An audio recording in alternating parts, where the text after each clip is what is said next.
Hola, hola, buenos días. ¿Me escuchan?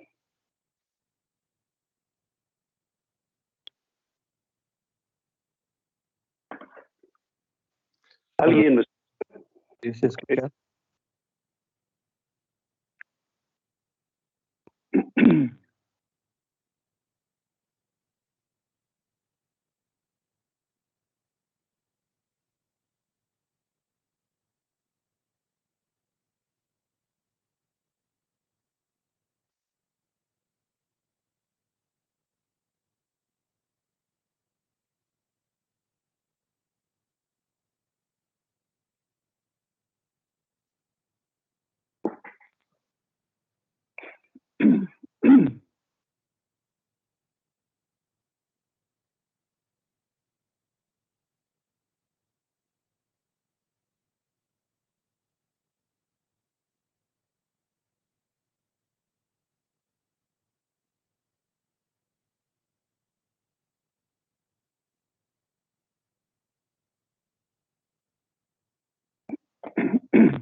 Ok, alguien puede abrir su cámara para que yo tenga algún interlocutor? ¿Sí se está viendo la pantalla? A ver, profe, ¿sí se está viendo?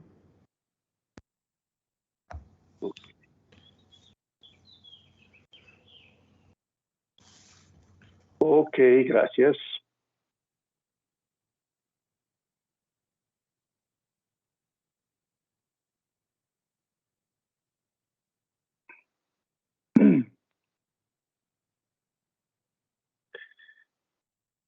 Bueno, pues vamos a continuar con esto. Déjenme ver cuántos están conectados, pero finalmente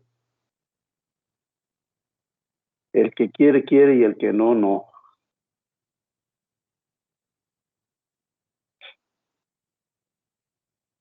Ok. Bueno, a ver si cambió la diapositiva ahí, Josué. ¿Sí cambia? Tarda, tiene como un retroceso, pero sí está cambiando al parecer, profesor. Ok. Bueno, ahí si la imagen que estamos viendo es nuevamente un esquema de curvas de polarización, donde tenemos la corrosión del zinc en un medio neutro alcalino. Bueno, ya esto ya está bastante claro. Finalmente decíamos que el ánodo, que es el zinc en este caso, que parte de una densidad de corriente de intercambio, bueno, va a ir incrementando su potencial, mientras que el oxígeno va a venir disminuyéndolo en esa reacción de reducción, y finalmente hay una coincidencia donde tenemos la ICOR, lo que nosotros conocemos como la corrosión que se está presentando exactamente en ese momento en el medio. Y por otro lado, pues también un potencial de corrosión. Creo que esto ya está bastante claro. Sin embargo, bueno, vamos a ver nosotros, lo que realmente nos interesa es, bueno, ya se va a presentar en algún momento, tenemos la determinación de la corriente de corrosión, que es el punto de partida o es el punto en el cual nosotros tenemos en ese momento una lectura inicial y que para nuestro caso, esa corriente de corrosión pues sería equiparable a ponerlo aquí donde está la I0, pero pensando en que finalmente aquí ya no es la coincidencia de la reacción anódica y catódica del mismo electrodo, sino que es la coincidencia de la reacción anódica de un electrodo coincidiendo más bien con la reacción catódica de otro electrodo. Y que esto es lo que se ve en la naturaleza. ¿Vale? O sea, tenemos un elemento que tiene un comportamiento anódico y en el medio ambiente se pone en contacto en las condiciones tales que le permite interaccionar o reaccionar con un elemento que tiene un comportamiento catódico y entonces será algo parecido a esto que tenemos aquí. Miren, en el peor de los casos, pues nosotros podríamos pensar en un ataque general donde decimos, bueno, si este es el punto de partida, la corrosión inicial, y si tenemos variaciones hacia la parte positiva en el potencial, por ejemplo, para encontrar diferentes cátodos, pues si el primer caso sería que la circunstancia fuera un ataque general y entonces la proyección sería de la línea de manera o un comportamiento lineal, simplemente un ataque constante en el cual nada más estarían en juego la presencia del material y el tiempo. Claro, desde luego el medio que lo está atacando, pero la línea se proyectaría así como lo indica aquí el número 2, que sería un ataque general. Sin embargo, tenemos la posibilidad, y eso es lo que siempre estamos buscando, que tengamos algún fenómeno de pasividad, pero que además ese fenómeno de pasividad sea ventajoso. Es decir, que la película que se forma durante la pasivación sea una película que realmente nos dé excelentes propiedades para que tengamos la posibilidad de proteger al material. Entonces tendríamos un efecto de pasivación más o menos a este potencial, que nos va a llevar a un estado de pasividad en el punto 3, y después esa pasividad se va a mantener hasta el punto 8. Desde el 3 hasta el 8 el material mantiene una posición relativamente estable. Pero después en el punto 8 podemos pasar hacia la curva del punto 9, al comportamiento del punto 9, en el cual nos indica que esto se puede deber a un problema de picaduras, a un problema de ataque intergranular, a un problema de corrosión bajo tensiones, a estrés al interior del material. Entonces aquí es prácticamente al romperse la pasividad en el punto 8, lo que estamos diciendo es que hay alguna situación que está condicionando que finalmente el material vuelva a retomar la corrosión.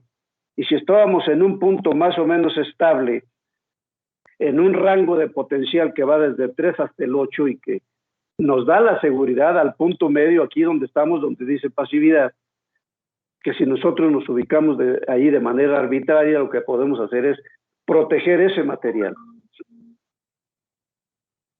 Entonces, por otro lado, si no fuera este el caso y nos vamos desde el punto de lo que es el comportamiento de 3 a 8 y nos vamos al punto 6, quiere decir que hubo algún problema de transpasividad. ¿Qué significa la transpasividad? Simplemente que la película de pasividad falló. Una cosa es que la película de pasividad falle y otra cosa es que se presente un problema adicional como es lo que estábamos mencionando en el caso 9. O sea, además de que la película falla, se dan las condiciones para que se presente un problema de picaduras o también para que haya un problema de corrosión intergranular. Ok, el otro caso es cuando finalmente nosotros tenemos oxidación del medio, es decir, mantendría la pasividad hasta el punto 5 y ahora viene nuevamente el problema de corrosión, la extensión hacia el lado derecho como consecuencia de la oxidación o reoxidación del medio ambiente. Es decir, el medio ambiente se volvió más oxidante. Por algunas circunstancias, tenemos elementos que están interviniendo ahora y hay una oxidación del medio que lo que hace es que se acelere el problema. Es decir, volvemos a tener otra vez desarrollo de corrosión. Y si ninguna de estas se presentara, es decir, desde el 3 hasta el 5, La única razón por la cual nosotros nos aparecería aquí, aparentemente como una protección infinita, es decir, vamos del 3 al 4, no se ha movido para nada. Si se fijan, se mantiene la densidad de corriente en este punto estable, y si esto se diera, simplemente lo que podríamos nosotros pensar es que tenemos un crecimiento del óxido, pero que además el óxido es de excelentes propiedades para mantener la pasividad. Un óxido de excelentes propiedades para mantener la pasividad. Entonces, estos son los puntos que estoy marcando aquí, donde en un momento dado cruzarían los cátodos para poder hacer la observación. Este fenómeno de pasividad fue descubierto por Faraday hace bastante tiempo. Es muy simple. Él lo que descubrió fue que cuando ponía una laminilla de hierro puro en ácido nítrico, sí cambió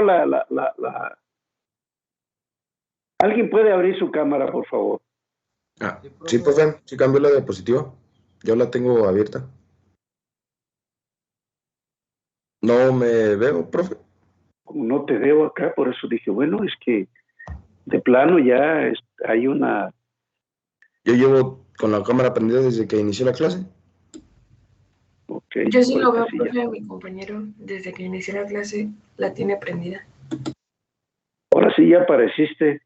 Se me hace que traes algún problema con la cuestión cósmica.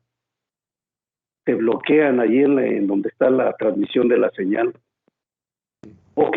Sí, pues, profe. Entonces, lo que hizo Faraday fue colocar hierro puro en contacto con ácido nítrico, y lo que observó fue que después, cuando lo puso con ácido concentrado, no se atacaba. Sus comentarios fueron seguramente que formó alguna película que obstruye el ataque. Porque aquí lo que se debiera de esperar cuando lo tenía en contacto con el ácido diluido es que se atacara nuevamente. Sin embargo, no se dio el caso. Pero luego observó que cuando movía la laminilla o la agitaba un poquito, se daba un ataque violento. ¿Qué quiere decir? Que hubo una película física que se formó en la superficie que protegía el acero, pero que después, simplemente con tocar la superficie, se rompe la película y vuelve a reanudar el ataque. Este es el antecedente de la película de pasividad. Primero fue una película física.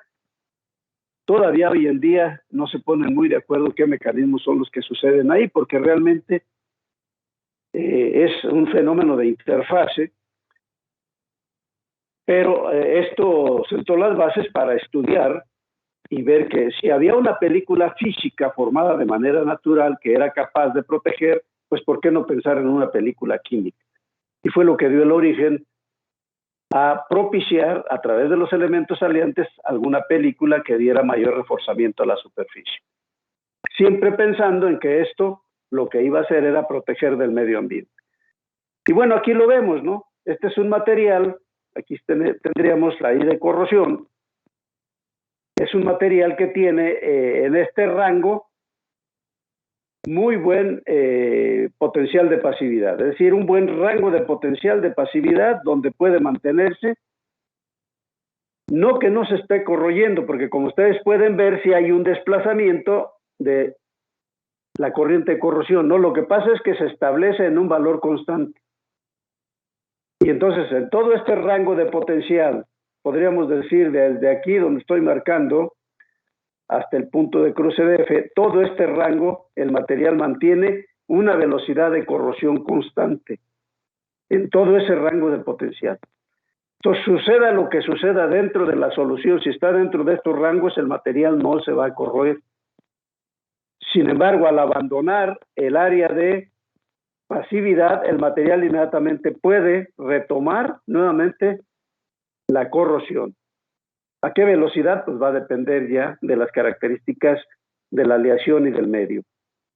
¿Vale? Entonces, ¿qué se puede hacer a partir de esta observación? Bueno, pues manipular con un potencial arbitrario, llevar el material hasta una posición del centro aquí, y se puede garantizar, si le estamos dando electrones adicionales, se puede garantizar que se mantenga dentro de esa zona de protección.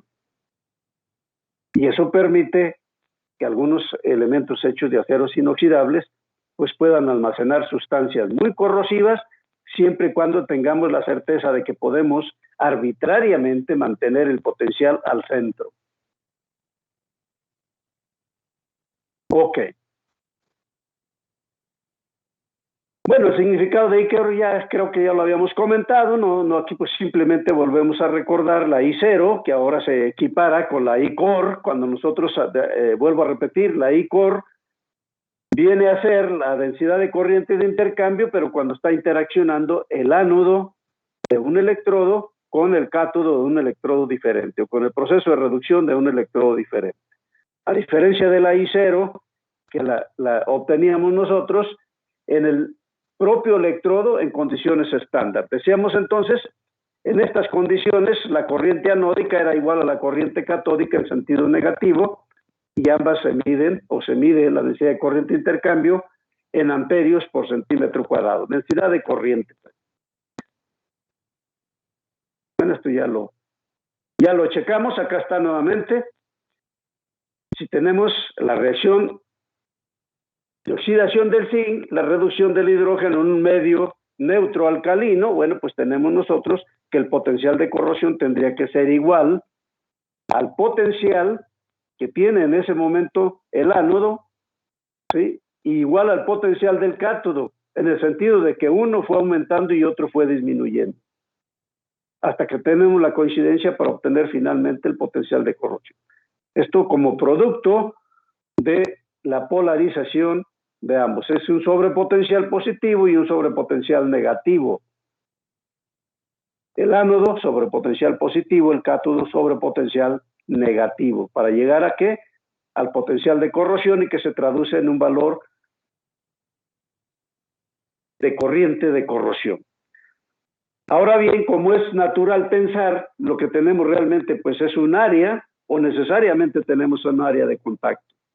O tendríamos que expresar la interfase en un área necesariamente para poderlo cuantificar. Entonces, la I de corrosión tiene que ser la corriente anódica multiplicada por el área anódica, es decir, o por el área donde realmente hay una acción anódica.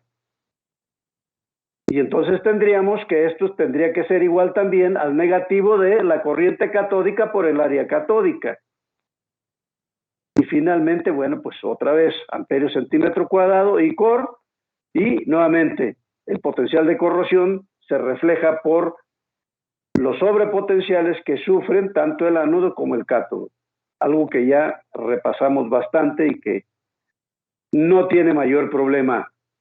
Bueno, los diagramas de Evans, Ulick, Richardson, Evans, químico británico, fue el autor de estos famosos diagramas, pero ¿cómo se construyen realmente? Si se fijan, aquí tenemos la forma como nosotros estamos observando o como estábamos manejando. Decimos, llevamos el ánodo de una polarización hasta el punto del potencial de polarización, y por otro lado traemos el cátodo también al punto de polarización. Lo que hace Evans, o lo que propuso Evans, fue como consecuencia de su posición de cambiar al cuarto cuadrante el proceso catódico. Realmente lo que se hace es hacer un recorrido con un potenciostato, hacer un recorrido desde el punto más extremo que se decida del área catódica y ir recorriendo a través de la variación del potencial, y lo que encontramos es que al llegar a la zona de incertidumbre lo que hace es ir al punto cero y después regresar.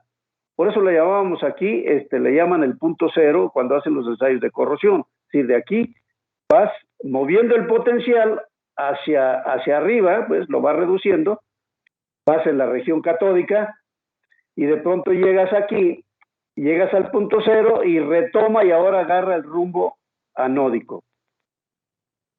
¿Sale? Haces las proyecciones y encuentras el punto de intersección. Este punto de intersección que está aquí, pues es la I-core. Ahora, a partir de la I-core trazas las líneas, y lo que estás trazando hacia acá, pues es la proyección de la reacción anódica, y hacia acá la proyección de la reacción catódica. Pero esto fue como producto de el recorrido de la polarización del circuito desde los puntos extremos que tú hayas decidido. Generalmente esta zona de incertidumbre está, ya se los había dicho, entre más o menos 0.300 voltios, que es decir, de aquí a aquí, que es la zona de incertidumbre, la que encontramos por extrapolación. Finalmente tienes las líneas de polarización, como estamos acostumbrados a verlas. Aquí está el punto de polarización, pero a partir del punto de polarización, ahora sí que es la I-core. A partir de aquí, si hay variaciones de potencial, pues cuál va a ser el comportamiento que tenemos en la zona anódica. Realmente lo que nos interesa es la zona anódica, esta curva que va de aquí hacia arriba. La otra simplemente, en este caso, pues es la expresión del extremo contrario.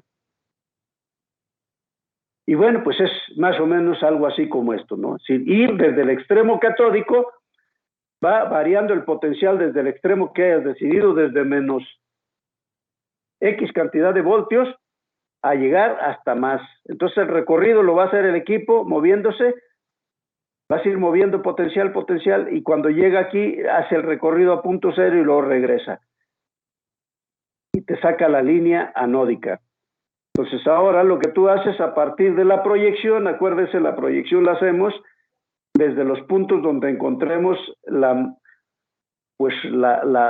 tangencialidad que nos lo permita.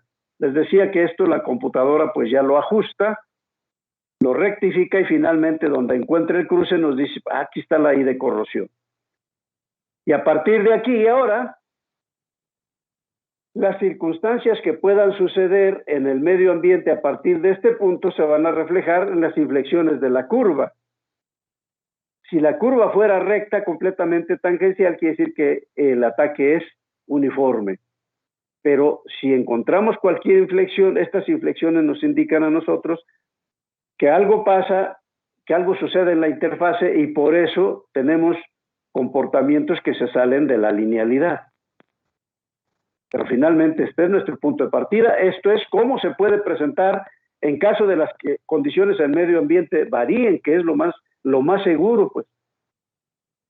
Lo que podemos esperar es que si esta es la corrosión cuando un material se pone en contacto con el medio ambiente, lo que podemos esperar es que como consecuencia de errores durante la manufactura, errores en el tratamiento, errores en la soldadura, golpes, remaches, aprietes, todo lo que pueda suceder, puede generar que esta curva, ¿vale?, nos dé comportamientos que nos indiquen que algo pasó ahí. Y como no se va a mantener, o sea, no podríamos pues esperar. Yo creo que esto sí nos da toda la lógica, ¿no? No podríamos esperar que si nos da una velocidad de corrosión, cuando hacemos las pruebas, cuando el material sale, pues no podríamos esperar que el medio ambiente vaya a actuar como lo hicimos en el laboratorio o con las pruebas que nosotros teníamos. Entonces, más bien lo que tenemos, esto nos da la información para pensar en la posibilidad de poder tener certeza en la garantía. Ahora bien, para construir unas curvas de polarización normales, bueno, pues lo que necesitamos nosotros es un circuito, es muy sencillo. El equipo es un poquito caro, pero bueno, el circuito es muy sencillo. Si tenemos un electrodo de referencia, ya sabemos lo que es un electrodo de referencia, tenemos un puente salino que integra el electrodo de referencia a la celda de prueba, tenemos una probeta donde vamos a trabajar, un electrodo auxiliar que nos permite cerrar el circuito y finalmente, bueno, pues todo lo demás que ya es parte del equipo electrónico. Aquí lo más interesante es que tenemos una probeta que nos va a permitir exactamente construir una curva de polarización. Si lo que decíamos, ir desde el extremo catódico, llegar a la zona de incertidumbre, sale de la zona de incertidumbre y tenemos todo el comportamiento anódico. Pero pues las cosas no son así como se ven ahí, ¿no? Profesor. Sí. Una pregunta. Usted comentó que pues obviamente no se obtienen los mismos resultados y se pueden ver afectados a la hora de salir del laboratorio. ¿Cómo qué factor o qué resultado es el que más afecta a este tipo de diagramas?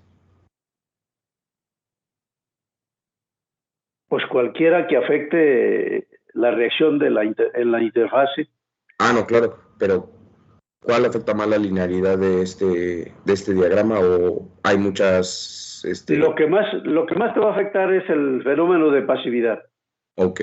Por eso insistíamos tanto en la cuestión de no malinterpretar la pasividad, sino más bien entender que la pasividad puede ser, en principio, algo que sí te va a ayudar a entorpecer el proceso ahí en la interacción, desde el punto de vista cinético. De acuerdo. Pero tener bien claro que la pasividad puede ser engañosa, porque incluso el acero inoxidable en las mejores condiciones, pues depende de cómo el microorganismo se encuentre en el medio o en qué condiciones se encuentra en el medio ambiente. Eso es lo impredecible, eso es lo impredecible realmente. No podemos saber, al cambiar, por ejemplo, cuando hace la perforación de un pozo petrolero en una plataforma, al cambiar de una zona a otra, las condiciones de corrosión son bien diferentes. ¿Vale? Okay. La propia composición del crudo y la composición del medio ambiente te hacen que tengas situaciones muy distintas. Aquí tenemos, por ejemplo, ya hay una alteración, ya no fueron tan simétricas las curvas, ¿no? Esto es recreado, pero finalmente sirve de ilustración. Y cuando vemos pues ya las cosas son distintas, ¿no? Si aquí tendríamos a lo mejor la misma aleación sometida a 4 condiciones distintas y les va a dar curvas diferentes. Aquí, si estamos haciendo el ensayo en el laboratorio, pues sí nos damos cuenta inmediatamente que el mejor es este que está acá. Este que está aquí. Es el que en todas las condiciones, en todo este rango de potencial, saliendo desde el punto de corrosión que estaría más o menos por aquí, en todos los sentidos vamos a tener mayores ventajas dentro de este rango en esta aleación. Esta aleación es la que nos da mejores características. ¿Vale? Y la peor sería esta. Esta, porque si se fijan, esta es la que finalmente nos va a llevar a valores mucho más altos. Entonces, la interpretación ahí realmente así a las curvas, pues sí es complicada. Por eso pues, el equipo te va a dar y te va a decir más o menos, tú le das los rangos y el equipo te dice en determinados rangos cuáles son los valores que se pueden esperar. Pero es cuando hiciste el ensayo. O sea que por eso hay que estar monitoreando. Hay que estar monitoreando constantemente con equipos incluso movibles en la zona donde los puntos son muy críticos para poder tener más certeza. Aquí tienes, por ejemplo, una probeta de acero doble fase introducida en ácido sulfúrico. Esto ya es una curva real arrojada por el equipo. Y aquí te dice más o menos que casi no hay ninguna diferencia. ¿Sí la ven? Si no hay problema, se van a comportar casi igual si la deformas o si no la deformas. Y también les indica, bueno, más o menos a este potencial empiezas a... prácticamente les está indicando que no es un comportamiento lineal, es un comportamiento más o menos parabólico, lo cual significa que en la medida en que va subiendo el potencial, ¿sí? En lugar de que se incrementa poquito la cuestión de corrosión, pero no tanto como si fuera la cuestión lineal. Pero te indica claramente, acuérdense, la línea que nos interesa es esta es la anódica, el comportamiento del ánodo, porque el ánodo es la estructura que estamos nosotros cuidando, protegiendo, ¿no? El cátodo son los elementos o las zonas que nos permiten que se realice el proceso de reducción. Este es otro caso que también se aprecia muy bien, por eso las escogí así arbitrarias, ¿no? Probé otro acero de doble fase en solución de cloruro de sodio al 3.5%, y si se fijan, una está deformada a la otra. Sin embargo, aquí se ve que la que está sin deformación, esta, la negra, pues nos da mayores ventajas que la que está roja. Tenemos un buen rango de potencial en el que podemos pensar que pues no se incrementa tanto la velocidad de corrosión al ir variando los potenciales hasta estos niveles, ¿no? Entonces, eso es lo que hay, lo que uno ve a primera mano. Lo demás, pues sí, ya con el tiempo se aprenden a hacer interpretaciones a ojo de pájaro, pero pues también se dice así a ojo de pájaro, un vistazo ahí, o otros dicen que a ojo de buen cubero. más o menos el investigador ve las curvas y se da cuenta si la aleación está siendo favorable o hay que hacerle algunos cambios, ¿no? Esta, por ejemplo, ya también seguimos con el tema de la deformación. Aquí observamos que la probeta que tiene deformación, ¿sí?, comparada con la otra, miren, cuando aparentemente en estos rangos, en este rango de potencial, pues nos daría más ventajas la roja. Sin embargo, observamos que la que no tiene deformación, cuando subimos un poquito más a otros rangos de potencial, presenta mayores ventajas. Pero además cambiamos la solución. Ahora estamos hablando de hidróxido de sodio. Para hacer una curva de polarización, hacer un ensayo de estos se lleva unos 10, 15 minutos en lo que conectas, preparas tu probeta. Claro, la probeta debe de estar perfectamente preparada. Regreso aquí porque eso es importante. Esta probeta que está aquí, no sé, se me perdió esa diapositiva, pero la probetita que está aquí, este ejemplo ilustrativo que está aquí, hay que verlo con sensatez porque si no nos confundimos. Preparar una probeta para un ensayo de estos quiere decir, por ejemplo, agarran ustedes la pastillita o la probetita que cortan, la van a poner embebida en baquelita o no sé, en alguna resina de la que se utiliza en el laboratorio de metalografía. La van a ahogar en resina, pero al momento antes de ponerle la resina, le van a conectar un alambre conductor. Ese alambre conductor debe estar perfectamente fijado a la pastillita o a la probeta que ustedes van a utilizar. La probeta debe estar aislada. Media pulgada o 1 pulgada, la probeta puede ser cuadrada, si así lo especifica la norma, o puede ser cilíndrica. Y bueno, lo que van a hacer es preparar una probeta como lo hacen para cualquier microscopio. Ya que está bien preparada la probeta y tiene su alambrito, este alambre es el que van a conectarlo al circuito, pues. Lo que realmente está en contacto con la solución es nada más el área que expone la probeta. El área que después de ahogarla en la baquelita o en la resina está expuesta. Es decir, un área que puede ser 1 centímetro cuadrado, 1 pulgada cuadrada, o lo que especifique la norma, pues ¿cuál es el diámetro efectivo para lo que están buscando? ¿Vale? No es porque sí, no, las especificaciones están. La mayoría anda en 1 pulgada, un diámetro de 1 pulgada. Entonces preparan su probeta y ya está. Pero debe estar perfectamente aislada para que entre aquí a la solución y lo único que hace contacto es nada más la parte que está pulida a espejo. Esa es la parte que está en contacto con el medio. Entonces, si se fijan, pues sí hay muchas cosas ya en la práctica que hay que considerar de lo que es los ensayos de laboratorio a los ensayos reales en la práctica. Pero ahorita vamos a ver adelante algunas cosas sobre eso.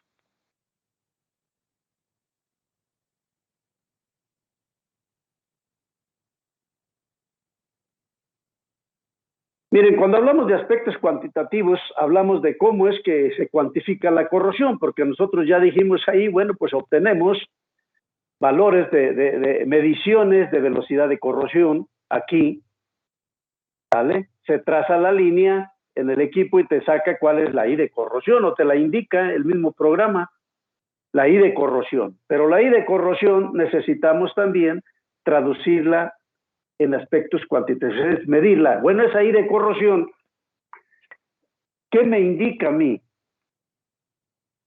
Lo que me indica es cuánto tiempo va a tardar en agujerarse una placa, por ejemplo. También me indica, en función de la forma de ataque, pues cuál va a ser el daño en la zona donde se está corroyendo el material o el tanque de almacenamiento o las zonas críticas de una tubería. Entonces tenemos 3 formas,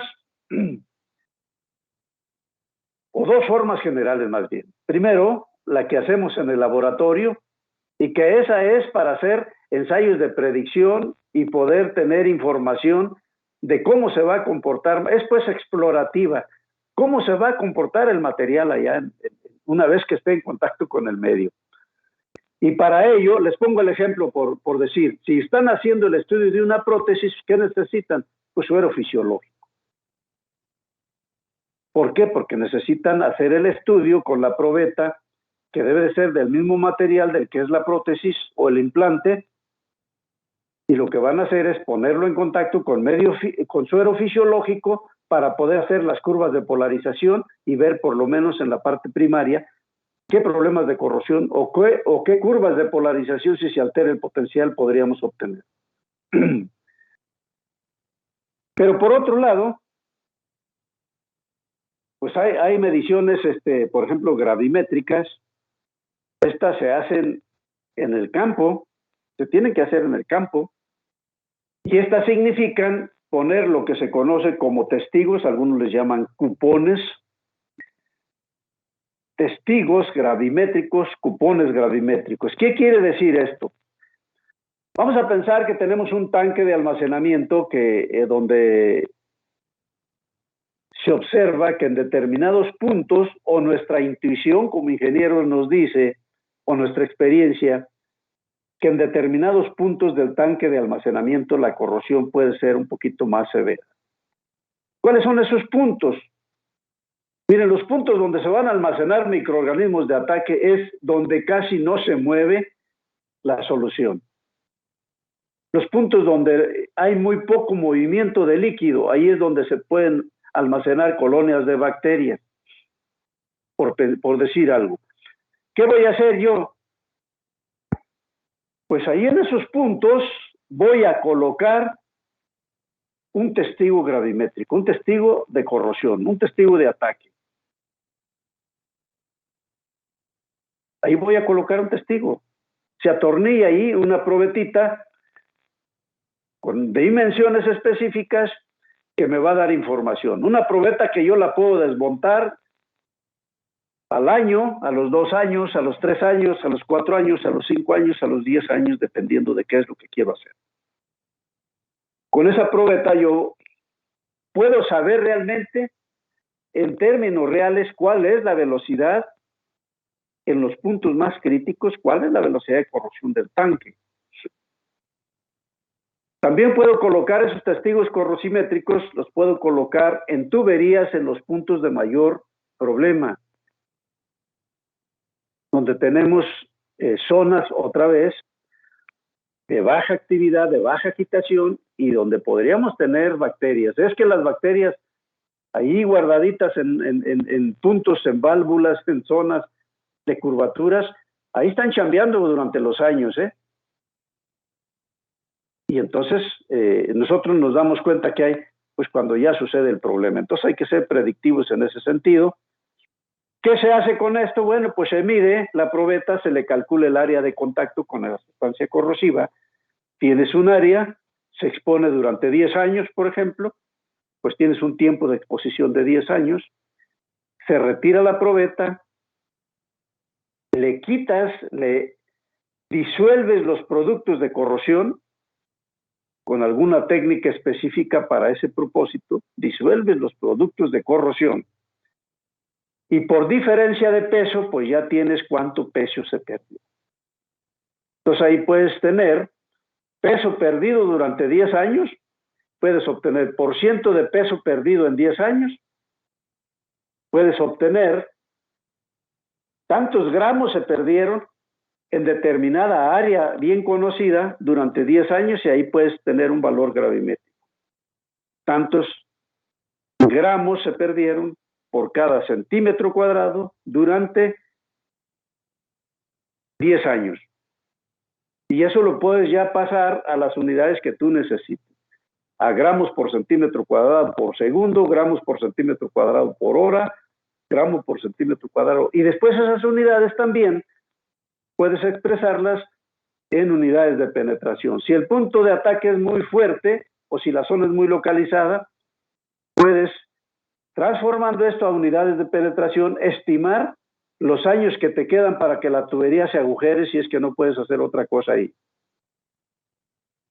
Pensar más o menos, estimar que la tubería te puede durar todavía 25 años sin mayor problema, siempre y cuando agregues los bactericidas y estés haciendo las cosas de mantenimiento que se requieren. ¿Por qué hago alusión a las bacterias? Porque las bacterias son las que más nos molestan en los circuitos cerrados. En tubos donde estás conduciendo cosas que no puedes ver ni estarte asomando todos los días. Entonces se acumulan y como no es común tampoco que estés deteniendo el transporte de esas tuberías para, pues ¿cómo te vas a asomar dentro de las tuberías? Entonces todo esto son parte ya de las estrategias para prevenir y controlar esto. Monitoreo a través de plantas piloto, bueno, se llega al extremo, por ejemplo, en las plantas nucleares. Las plantas nucleares, donde se genera energía nuclear, tienen un monitoreo a través de una planta piloto. Es una plantita pequeña donde están monitoreando todo lo que está sucediendo allá. Si no puedes estar esperando a revisar la planta cuando suceda la falla, tienes que tener una planta piloto, una pequeña plantita donde estás haciendo ensayos de corrosión, sobre todo bajo tensiones, que es el punto más crítico, por la variación de presión que está sucediendo en los reactores y el entorno de los reactores. Entonces hay que estarlo monitoreando. Si no revientan, pues es porque se están tomando las previsiones. Las 24 horas se están monitoreando a través de la planta piloto y haciendo estudios para que esto esté bajo control. Dependiendo de la importancia de las cosas, pues se puede llegar incluso a esto, ¿no?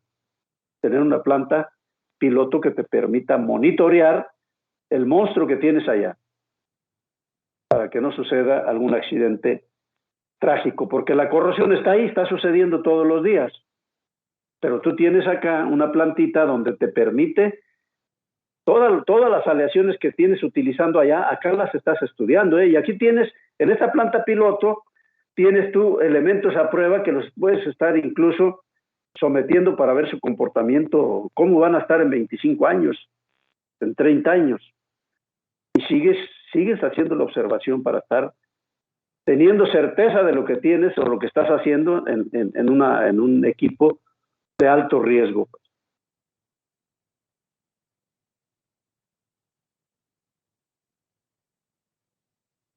Fíjense todo lo que alcance de las pruebas. Bueno, puedes hacer pruebas en campo en periodos de mantenimiento. Es decir, el tiempo que tienes tú a veces para hacerte la revisión lo tienes que programar, sobre todo si esa fuera la responsabilidad de uno como ingeniero del área de corrosión, pues uno tiene que estar alerta en los programas, por ejemplo, en los periodos de mantenimiento, para que te den la oportunidad también si detienen, si van a darle limpieza a la tubería y van a detener el flujo, bueno, pues también antes de que te dañen las probetas, estar programado para ir y retirarlas. Se retiran desde la parte externa, se obturan así como, bueno, a lo mejor no está bueno decirlo, pero así como le hacen los guachicoleros, ¿no? Que perforan el tubo cuando hay un momento de baja presión o cuando les detienen el fluido. Por eso pues ahí hay un contubernio entre todos, ¿no? Porque allá detienen el fluido del combustible, en ese momento no hay presión en el combustible, toman todas las previsiones, agujeran el tubo desde afuera, le meten, acomodan toda la estructura para poderse conectar y ya queda una válvula ahí. Entonces, para hacer eso, pues necesitas que te den chance, ¿no? Entonces, acá igual, cuando hay un programa de mantenimiento, tú vas, haces la obturación, metes tu probetita y la atornillas. Ahí queda la probeta adentro. Esa probeta te va a permitir medir la resistencia a la fricción también, es decir, la corrosión friccionante. ¿Qué tanto el movimiento del líquido ataca? Si puedes poner probetas en diferentes ángulos para hacer las mediciones que necesitas. Pero hay que aprovechar esos tiempos. Porque si no, en ese momento, si no estás listo, la probeta le van a barrer el producto de corrosión y lo que vas a sacar tú son datos erróneos. Entonces, al momento que se detiene, antes de que le metan el lavado o que le metan ¿cómo lo llaman? El desincrustante, porque le meten una solución para quitar desincrustaciones. Si no quitas tus probetas antes de que desincrusten, pues todas tus probetas te van a dar errores falsos. Pruebas de monitoreo en líneas de proceso. Bueno, lo que les decía, también puedes estar monitoreando tanques con probetitas que tienes ahí para estar midiendo. Haces tu programa, pues. Quien se dedica a dar este tipo de asesoría y donde se requiere, porque hay equipos que hay que estarlos monitoreando. Que se te agujere un gran tanque de almacenamiento de ácido no es ninguna gracia, ¿eh? Ese hay que estarlo monitoreando. Hay que tener formas de monitorearlo, de estarlo lavando, de estarlo checando constantemente. Pruebas electroquímicas en laboratorio, bueno, pues las que se hacen para cuestiones predictivas, que sirven de mucho para hacer predicciones y que cada vez se mejoran las técnicas, pero bueno, pues de todo se puede estar haciendo en un momento dado para comprometerte a pertenecer a un equipo que da mantenimiento y prevención contra la corrosión. Es toda una ciencia para estar peleando contra lo mal que hacemos las cosas, los que fabricamos los productos. Pero bueno, esto así es. Requerimientos indispensables como expresión de velocidad de corrosión. Primero, obtener la I de corrosión y las curvas de polarización. Eso te permite cuál es la I de corrosión, y las curvas te permiten saber, sobre todo en la parte anódica, cómo se va a comportar el material si hay variaciones en el potencial en el medio ambiente. ¿Cómo puede variar el potencial? Pues que se agregue un elemento que también viene a robar electrones y lo que hace es, pues aumenta la densidad de corriente que se pierde, aumenta el potencial de corrosión. ¿Vale? Pero es importante ver en una curva de predicción, obtener valores de corrosión en kilogramos por decímetro cuadrado por día. Generalmente son las unidades en las que más se trabaja para obtener esos datos. Obtención del valor de corrosión en MPY, que son milésimas de pulgada por año. Así que nosotros lo manejamos aquí también como milímetros por año. Milésimas de pulgada por año, nosotros trabajamos milímetros por año, bueno, por aquello de adecuarnos, pero se utilizan mucho los MPY. Incluso aquí en México utilizamos mucho el MPY porque ya está estandarizado también.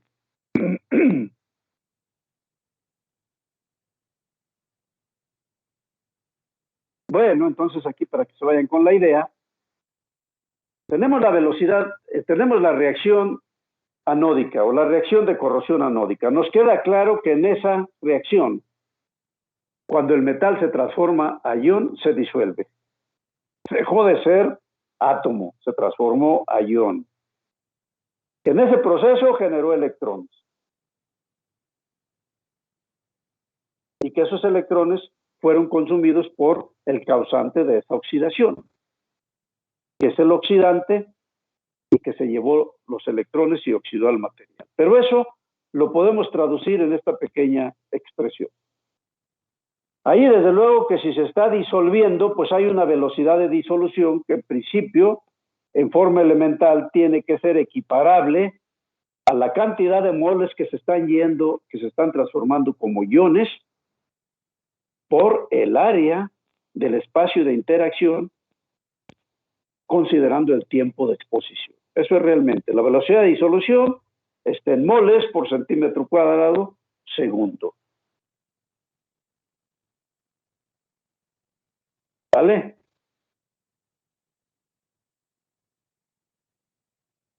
Nosotros habíamos visto desde un principio, dijimos por allá, que la I de corrosión era igual a la velocidad de disolución multiplicado por la constante de Faraday y por el número de electrones que se intercambian o que se van. Es la reacción elemental, creo que la vimos cuando estábamos revisando la primera y segunda leyes de Faraday, cuando hicimos los cálculos de pérdida de masa. Dijimos desde ahí apareció esta expresión, donde esto pues es la corriente de corrosión en amperes por centímetro cuadrado, Z es la valencia o número de electrones que se cambian, que se intercambian y que también lo podemos equiparar con los equivalentes químicos que se van por cada mol. ¿Sí? Equivalentes químicos por cada mol. Y la otra, pues, es la constante de Faraday, que ya no la sabemos de memoria, 96.500 coulombios por equivalente. Y regresamos entonces a lo que habíamos visto desde ese tiempo.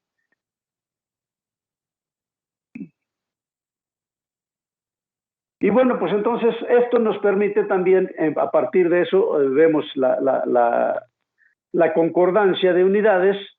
Pues necesitamos disolver una barra de metal, se requerirá necesariamente pues una solución corrosiva, que es el medio. Un área específica de contacto, pues es el área donde está contactando el material. Un área de referencia la puedes expresar en milímetros cuadrados, centímetros cuadrados, metros cuadrados, principalmente.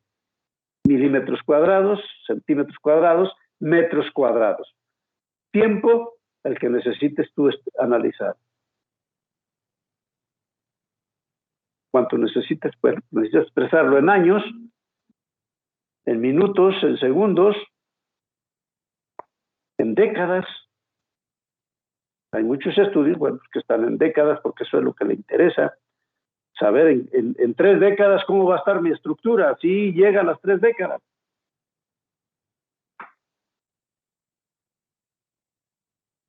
Y bueno, ahí le dejamos porque esto ya se liga con lo que vamos a ver enseguida. Entonces vamos a dejarle hasta ahí. Voy un poquito rápido, pero bueno, voy a 100 por hora, ¿verdad, Josué? Pero todo eso lo tienen ahí en su material. Yo realmente aquí lo que estoy haciendo es material que saqué de ahí para que... Dale una poquita de explicación más. Claro, y pero realmente todo está ahí en su texto ese que se van odiándolo. Bueno, quienes ya después están que les toca trabajar en corrosión, ya sí se acuerdan y ya tienen ahí un material de consulta, ¿no? Pero los que pues no vuelven a ver esto, pues no pasó más del enfado de estar haciendo los resúmenes, ¿no?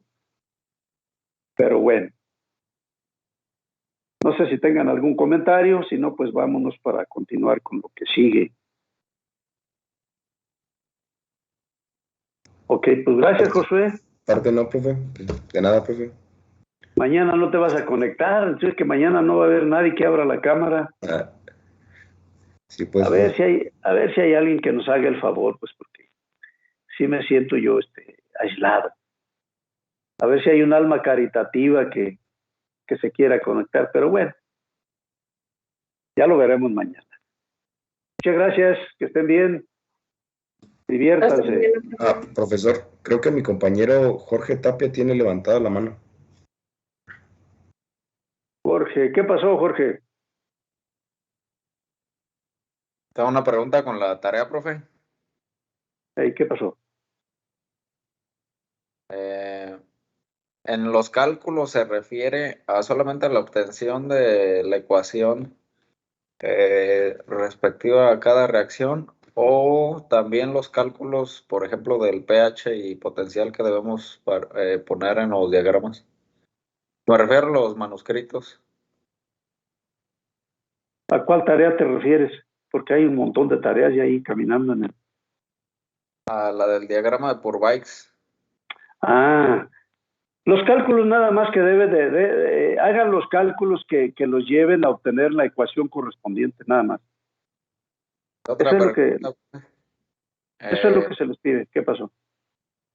¿Le incluimos en la asignación de la tarea el Excel que utilizamos para obtener el diagrama, o solamente le adjuntamos lo que son las gráficas y el diagrama en un PDF? Como quieran, yo nomás quiero ver la evidencia de que hicieron las cosas. Nada más, o sea, la evidencia de que hicieron las cosas, pues. Porque debe de coincidir lo que hicieron en cálculos con lo que llevaron a los datos Excel y después con lo que se está reflejando en la gráfica. Pero el beneficio es para ustedes realmente, ¿eh? Yo digo, es que si lo hacen Y pues a veces el que ver que efectivamente la solución matemática te lleva al resultado y eso te permite hacer interpretaciones, eso es lo valioso del asunto. Lo otro, pues no, yo no le encuentro mucho más que hagan sus cálculos, por eso les pido que lo hagan, esos deben de venir manuscritos porque debe hacerlos cada quien. Sin embargo, también pueden pagar quien se los haga, ¿no? O sea, si hay alguien por ahí que ya conocen a alguien que les haga el trabajo, pues también lo pueden hacer, no hay problema. Ya a estas alturas del partido, cada quien decide cómo se ahorca, ¿no?